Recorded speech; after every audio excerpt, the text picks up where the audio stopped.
Hi, I'm Mama Kush. Thank you so much for joining us today. It's been an awesome conversation today with Dro TV.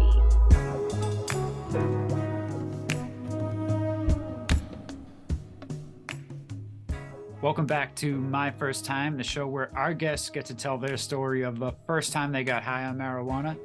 Today, I'd like to welcome our lovely guest, Mama Kush. How are you? I'm great. Thank you so much for having me.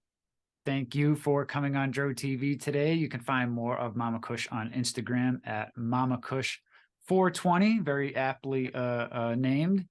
Um, so, Mama Kush, please tell our audience a little bit about where you're located and what you provide to the cannabis community. Absolutely. So I'm located in Canada. I'm in British Columbia.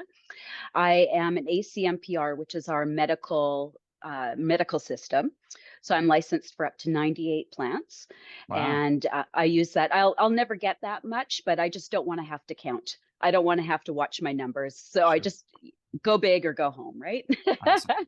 Love it. And I'm a female home grower, and I'm absolutely loving it. And it's an amazing community. It is. And you have a great page, a lot of educational and awesome content on there. And I definitely want to get more into that because I love what you're providing and bringing to the community. Um, but first, the show is my first time.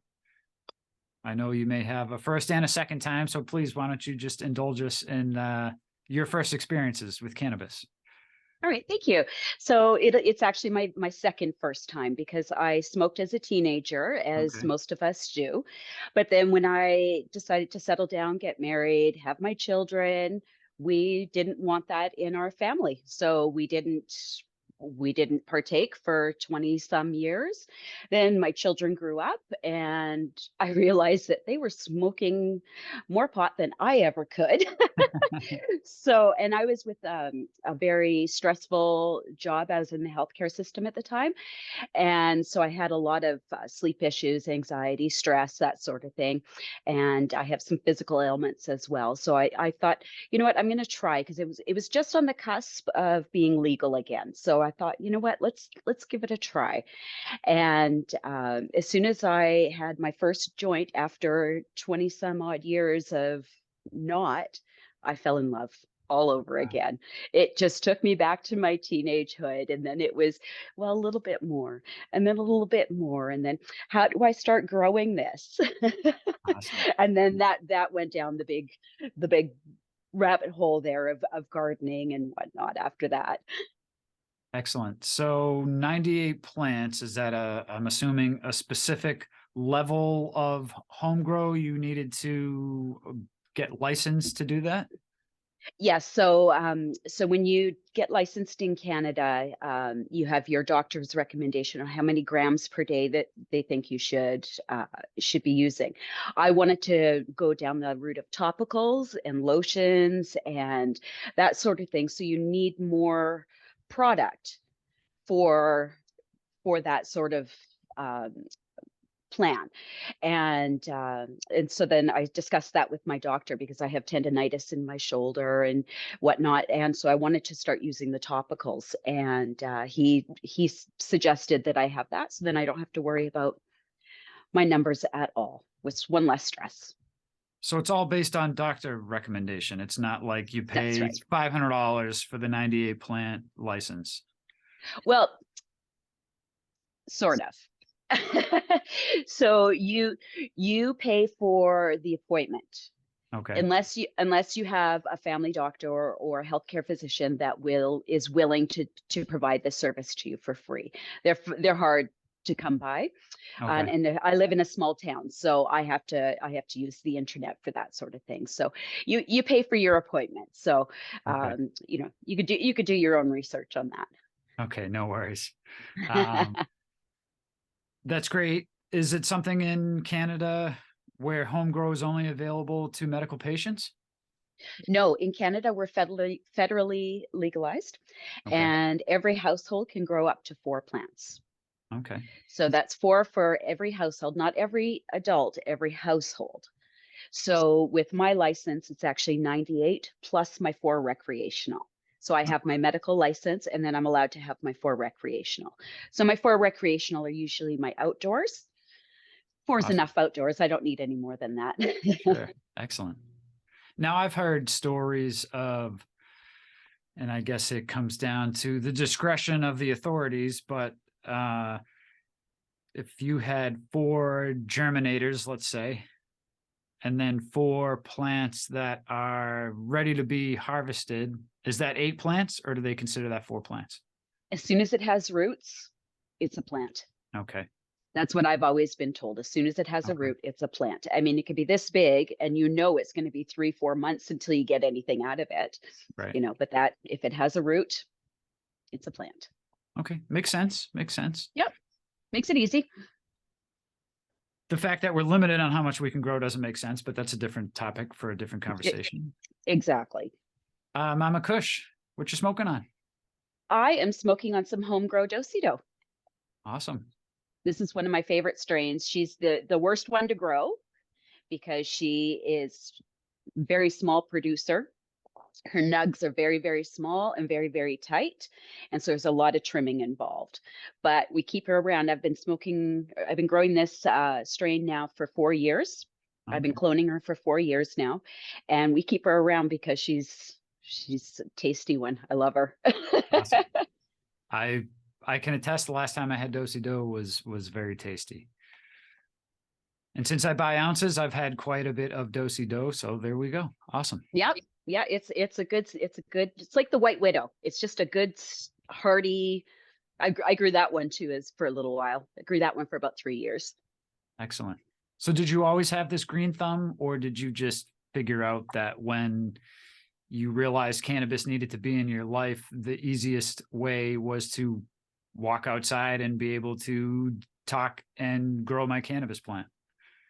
Well, I used to get teased that I had a black thumb, that Okay. I would kill cactuses. Like they just I did not gardening was not my forte at all.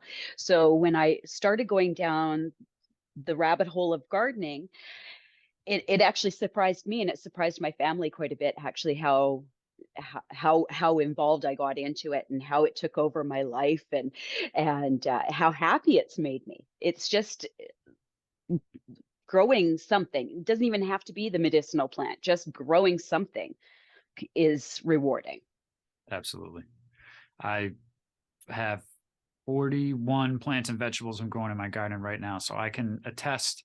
I've been Nice. going out every day this week, grabbing some bok choy, my arugula, and got some beet greens. I'm trying to think of some of my other greens that I have growing. But anyways, isn't it just great to be able to go out there and eat them or consume them, however you do? Yeah. And Well, if anything has taught us over the last couple of years, over COVID and all the supply chain and the cost of everything, is to try to be more self-sustainable, you know, and go as close to home as you possibly can because you can't rely on those ship tankers from across the way getting across, right? also, we're so disconnected with how our food is grown and consumed that, Yeah. I think the more you can grow, the less you'll be dependent on fast food and garbage ingredients. And it's also kind of getting back to our roots with nature, I think. And that's, I think, a big part of what's missing, which is why cannabis is so awesome because we're so connected to this plant. That's right. From the seed to the smoke. That's right. You're connected, you know, you cut her down, you say thank you for giving me all this joy. Now dry up so I can roll you up. And to me, it's very calming. I go out, I water my plants, and um, I'm starting to talk to my plants. You talk to your plants? I do. I do. I've been caught a few times. And I especially every time I train them and if I break a branch, I'm like, oh, sorry. And I quickly get some tape and but plants They're have living feelings. organisms, and I 100% believe that, especially if you think of grounding or earthing. I mean, we're vibrational and we put out energy, and if those plants feel our energy when they're ready to bear fruit and we consume that, I think it's like a symbiotic kind of relationship. And Exactly. Exactly. My favorite spot is to sit. I just pull up a chair in my bloom room because that's the brightest room, especially in the winter when it's starting to get dark at like 4:30 in the afternoon. And, Right. it's kind of, you get a bit depressing. And I live at the lake, so there's not much to do in the winter time. So you're held up. So I'll just go and sit and hang out in the bloom room and just hang with the girls, just chill, just smoke one and just hang with them, play some music. It's lovely. Excellent. I love it.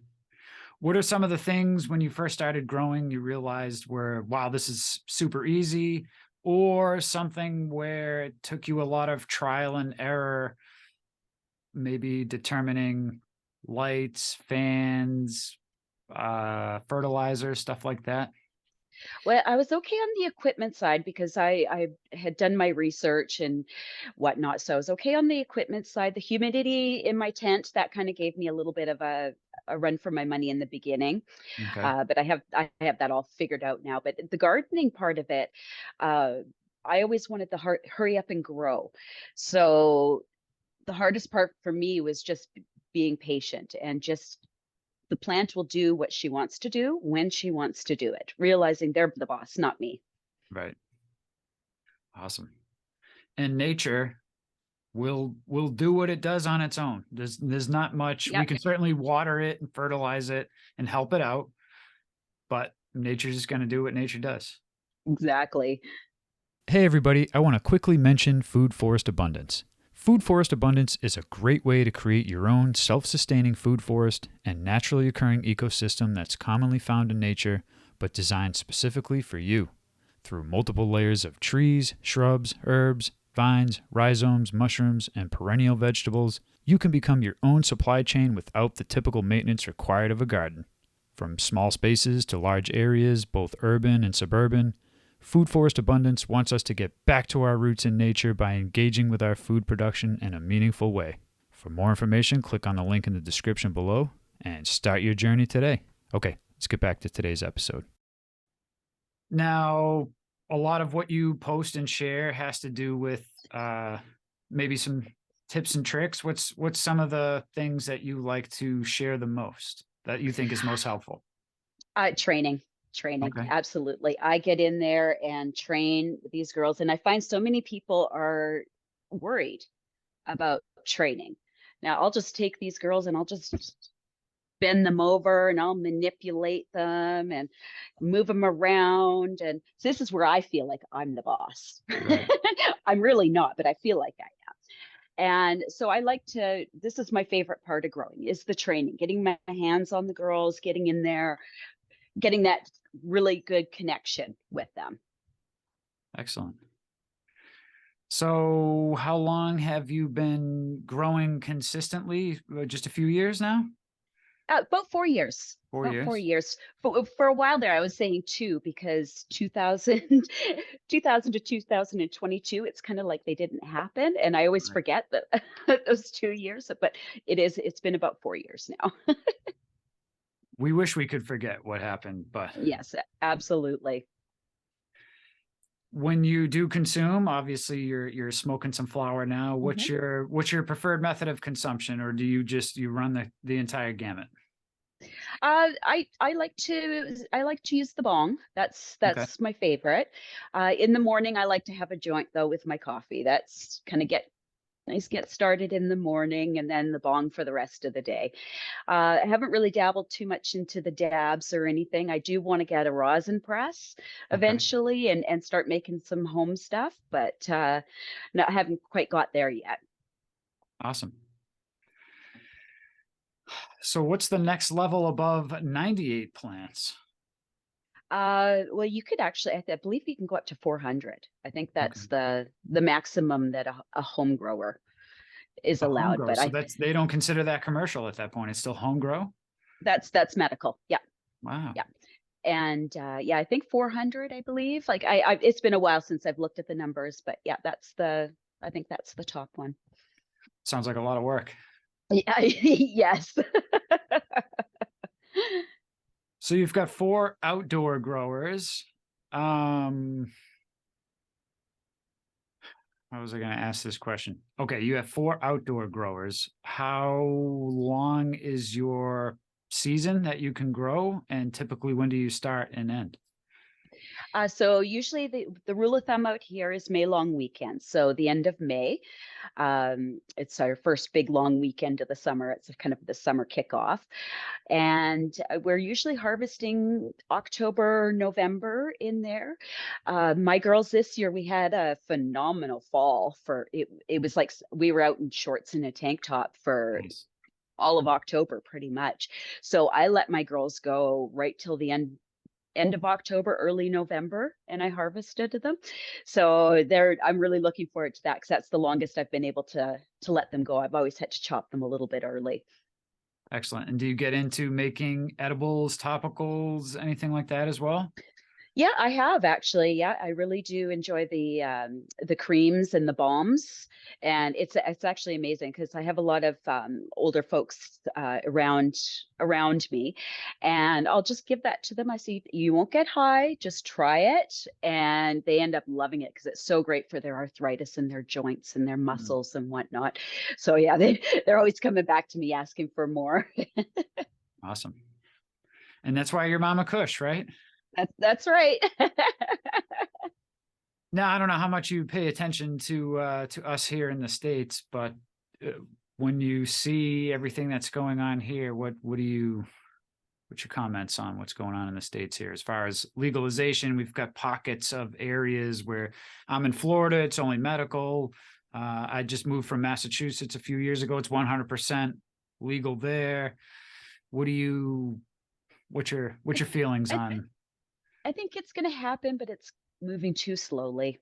Mhm. I think there's too much money in the hands of politicians and whoever makes the decisions right now. So I think that's the reason why they're not pushing for it, because we're going to lose pharmaceuticals, we're going to lose alcohol sales, and those are big money for them, so they're resisting as much as they can because they're trying to keep as much money as they can. So I think legalization will happen. It's just going to be slow.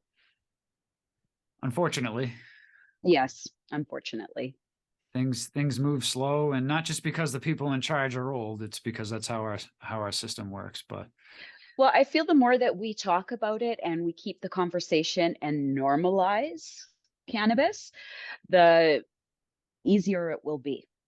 Because all of a sudden grandma who would never smoke before is having a hoot after turkey dinner on Christmas, right? right, And everybody's giggling and having a great time, right? And the more we normalize it and talk about and we keep talking about it, easier it'll get.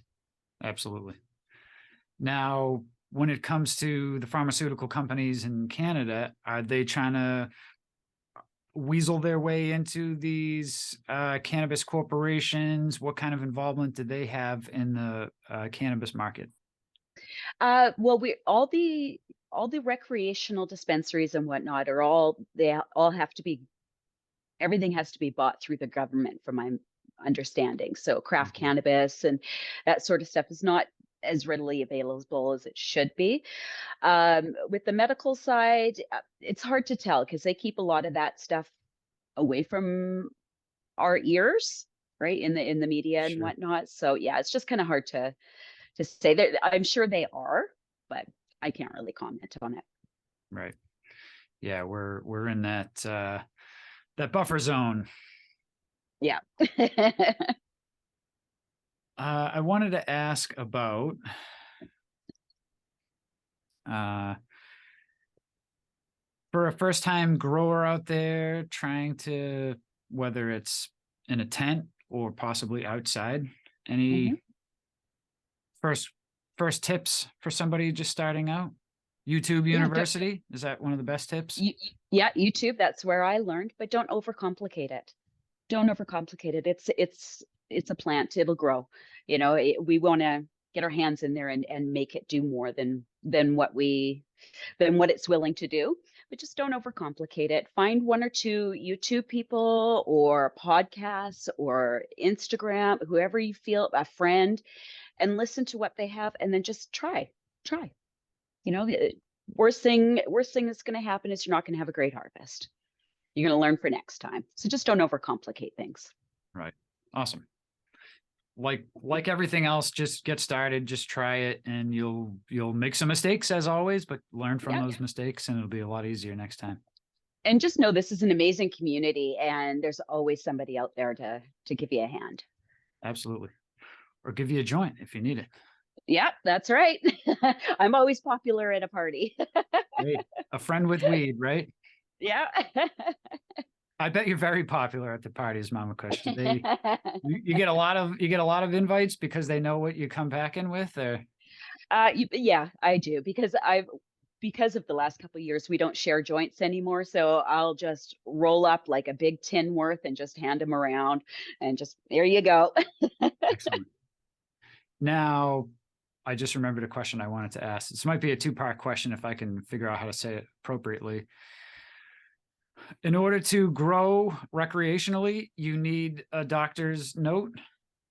No, we are federally legal. Okay. Every household can grow 4 plants. 4 plants. Okay. So after 4 plants, it's criminalized? Yes. Okay. Yes. And then that's when you need your medical if you want to go over. Okay. And then obviously there's legality around peer-to-peer transactions, right? Like you can't. There's no selling, but you can gift. You Gift. can gift. Okay. So if you came to my house, I could give you an ounce of weed. I could give you a plant. I can gift you anything I want. And we have, I believe it, if I remember correctly, we don't have any storage limits either. Okay. So if your 4 recreational that you have growing are 4 that take up your entire backyard, and that's your one harvest for the year, well, then they're not going to penalize you for storage, for having more in the cupboard or in the freezer or what have you. Right. So once it's harvested, it's not considered a plant per se. That's right. Yep. Yep. Okay. Great. Thank you for answering these questions, because I'm trying to get educated on it's. I think it's not always that I don't want to say this in a negative way, but we're lagging behind Canada, right? Like we're down here, like one state is this, another state is that, another state you can't do anything.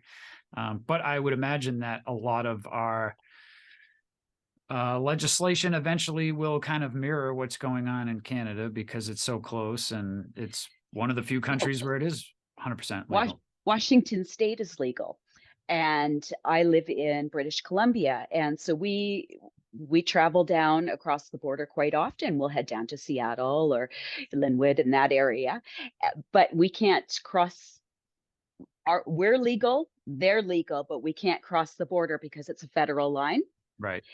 And so you have to ditch your stash on this side and hit the dispensary on the other side. So silly. Mm-hmm. I agree. I think we won't be here, but I think, 50, 100 years from now, we'll probably look back and realize how nonsensical this last 50 to 100 years was in history. And how much science we missed out on, how much of the research they could have been doing over this last generation, but because it was demonized, we've missed out on all of that. Yeah, coming from Massachusetts, when it first became medicinal, there were 2 dispensaries for 7 million people. And then there were 5 dispensaries. And then I forget how many after that. And then it became recreational. As soon as it became recreational, I moved down here. But it was one of those things where we used to call it Taxachusetts, very political in Massachusetts. And you could just, that's why I got into it down here. I can see what's happening down here, very similar to Massachusetts. It was, well, I'm in charge. I'm a politician. I got to take care of my friends and line my pockets and make sure things are set up to benefit me and my organizations, my friends. And it's not about the patient, or it's not about what's right or what's free. And so I put a lot of blame on the government.